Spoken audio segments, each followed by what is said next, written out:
Good morning, good evening, and whenever you catch this, of course, there's another edition of This Week with me.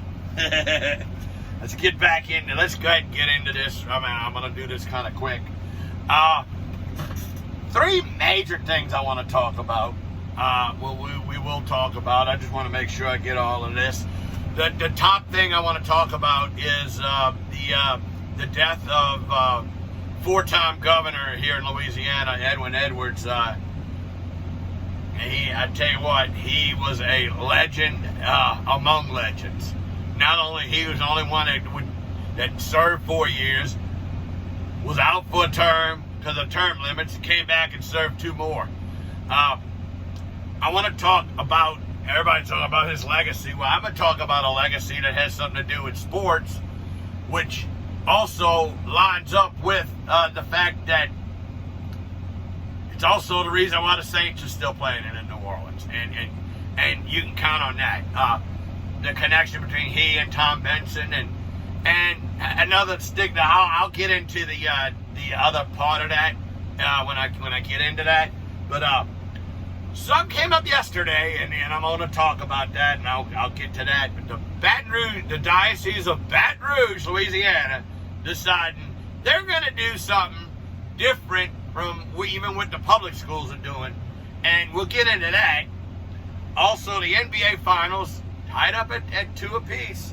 I wonder if it's going to be home team winning every game. We'll see about that. Talk about that.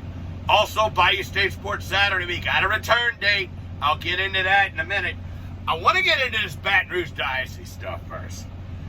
They get parents of all the kids to go to any Baton Rouge Diocese, Catholic Diocese school, get a letter saying that not only they'll say the vaccinated kids can go without masks, but not only that, the unvaccinated kids are going to have to wear a mask. Wait. First part is the little kids. There is no such vaccine for any kid under the age of 12. At least not yet. So they're going to do it to the elementary kids. But this is the point. Well, I guess however they do it in the elementary schools is one thing. But the ones 12 and over, if they got a friend, if they've been vaccinated, they got a friend that hadn't been vaccinated, they're not going to be able to contact each other at all during school. They're going to be in different areas, even different areas in the classroom. But they already said the vaccinated students will be able to go eat in the cafeteria. The unvaccinated students will go get their food and come back to the classroom and eat. I'm like, that's not even CDC guidelines. So what are they doing? It's like, and I heard some people say, oh, that's because the Catholic Church is starting to go to the left a little. Hold on. Yeah, there's elements that are, but as long as they're still saying no to abortions, they're not on the left. But yeah, I mean, the Pope, the current Pope, Pope Francis, does lean left. He does favor that kind of government, but it's not the Catholic Church. It's overreaching zealots. That's all I'm going to say it is. People within the diocese that think that, we can have to stand up. If the government's not going to do it, we're going to have to do it. Nobody needs to do it. CDC guidelines have already been put out about how to run schools. So, why don't you do it that way? I don't know. But anyway, that's all I wanted to say on that. I mean, they did send out a petition, and I signed it. I signed it. My time at, doing play-by-play for St. Michael. I'm very familiar with the diocese and all that. So, but I went ahead and signed it. Think about this too. I've heard some of them talking about taking their kids out and putting them in other schools. Well, yeah, parents, the kids that go to the different elementary schools, or they go to Catholic High or St. Michael, sure, they're going to probably look around. They'll probably look around Parkview Baptist and Dunham and some of the other schools and see if there's any space.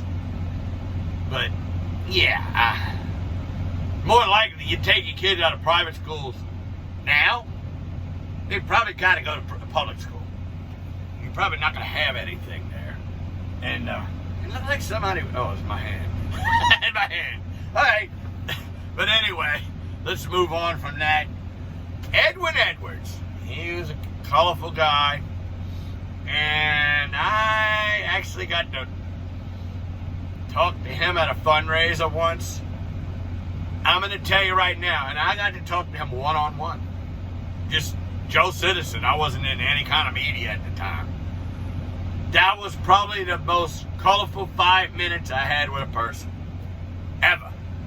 To sit there and talk to this man for 5 minutes.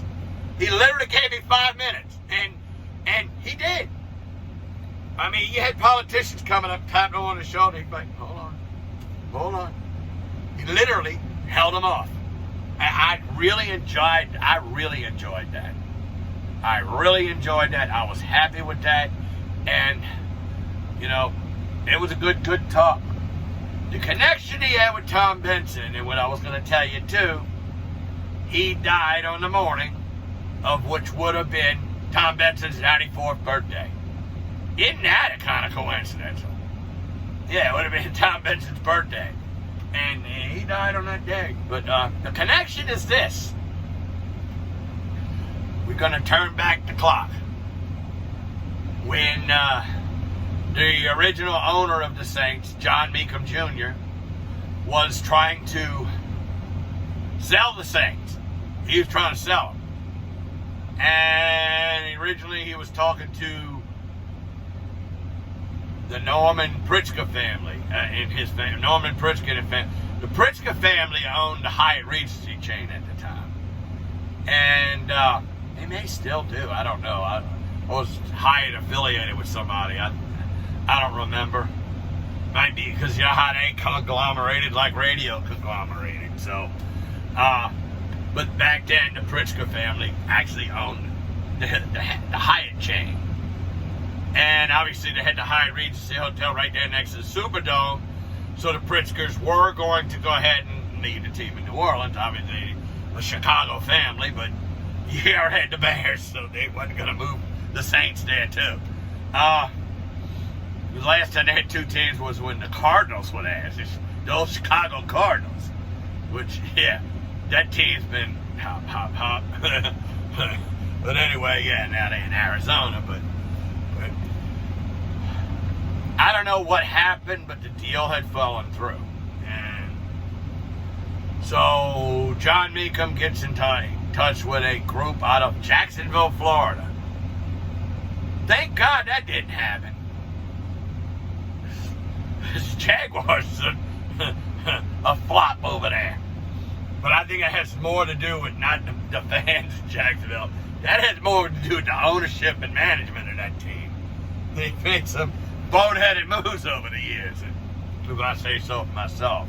But so he was all but set to sign with these guys, like these guys. He was going to go ahead and let them buy the team, move them to Jacksonville. In stepped in Edwin Edwards. Basically, he went in and had a meeting with John Meekum Jr. And well, John Meekum Sr. had a oil company obviously out of Texas, but they had a lot of Louisiana interest in wells and some other things. So Edwards said, look, I got somebody that can buy the team. He's got a group together and they're going to buy this team. And all I need you is talk to them and I guarantee you'll get your price. Meekum tells Edwards, I'm not meeting with anybody. I already got a deal in place. I'm going to let this group buy the team, and whatever they do with it, it is their business. Edwards said, wait a minute. Hold on a second. And he left. I think he went down to St. County. Went to the Saints office. and talked to Meekum there. He left. Well, he placed the call to then Commissioner Pete Rozelle and says, Pete, I got a guy who wants to buy the Saints. I got a guy and his friends that want to buy the Saints, and they want to move them. I mean, they don't want to move them, they want to keep them in New Orleans. Well, Pete Rozelle at the time, obviously he was the one that awarded the franchise to New Orleans, and he was not, under any circumstances, wanting the Saints to leave. He did not want the Saints to leave New Orleans. He was dead set against it. So he calls in the owners to an emergency session. At the time, you only had 28 teams. That was before. I know they had, yeah, it was 28, because that's right, Seattle and Tampa went in. That's right, they came in the 70s. So you had 2018. They voted 27-0 that team's not moving. That they will not. In many words, this was the message they sent to John Meekum Jr. You're not selling to that group. Sorry. That ain't happening. We're not approving it. So in the meantime, Edwards already got in touch with John Meekum Sr. and told him, if your son does not sell the team to the group that we got handpicked, lined up, probably going to give you more than the Jacksonville group, which, oh yeah, by the way, they did. You can forget about your oil interests here in Louisiana. Guess what? You're not going to have any permits to run them. So push come to shove, Edwards arranged a meeting and got Tom Benson and his group at the time. He had a group of investors behind him and bought that team. Well, was it $74.5 million at the time? Of course, this was the 83, 84 time frame.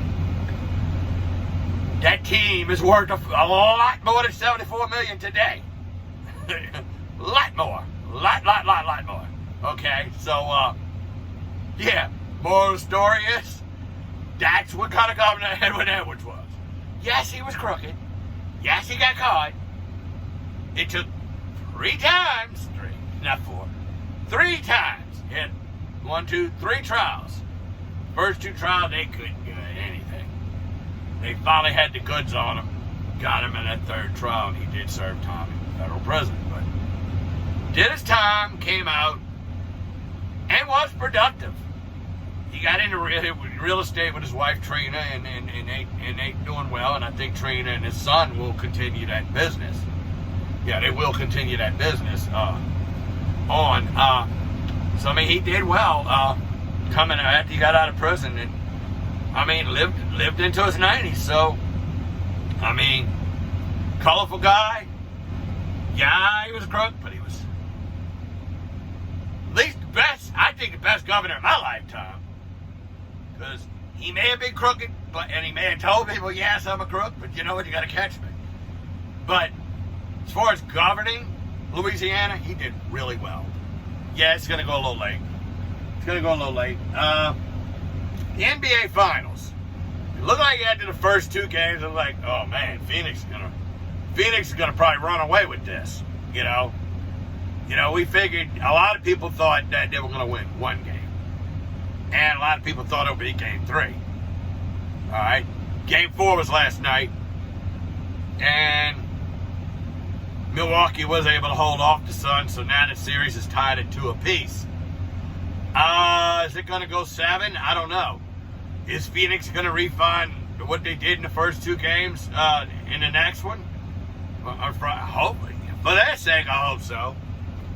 Because I still want to see Monty Williams and Chris Paul and other people win. I want to see them win. But I also wouldn't mind if Drew Holiday wins it too with the Bucks. I'm kind of like, hey, let the best team win this. I don't really have a dog in the hunt, but yeah, let the best team win there.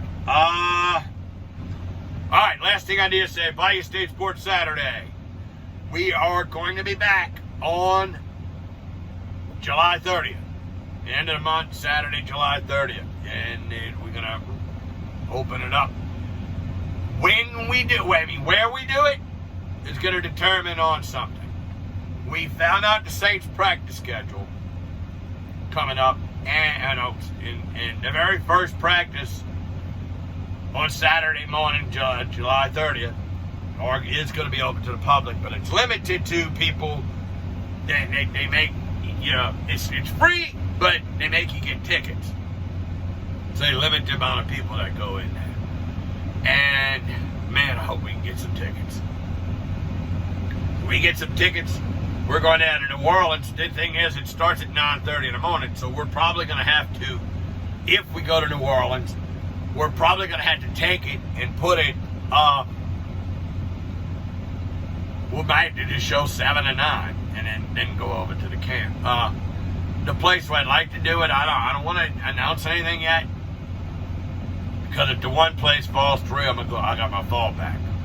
But first thing is, we won't know till next week when we get tickets. Next week, but unfortunately, season ticket holders get first crack at it. And could all those tickets be gone? Yeah. Before we even get a shot at it. So more than likely, we're going to be starting it off at James Restaurant. I figured out a way to bring it through. I'm going to bring everything through you now, send it back out, and then put it on the Jam Sports Network.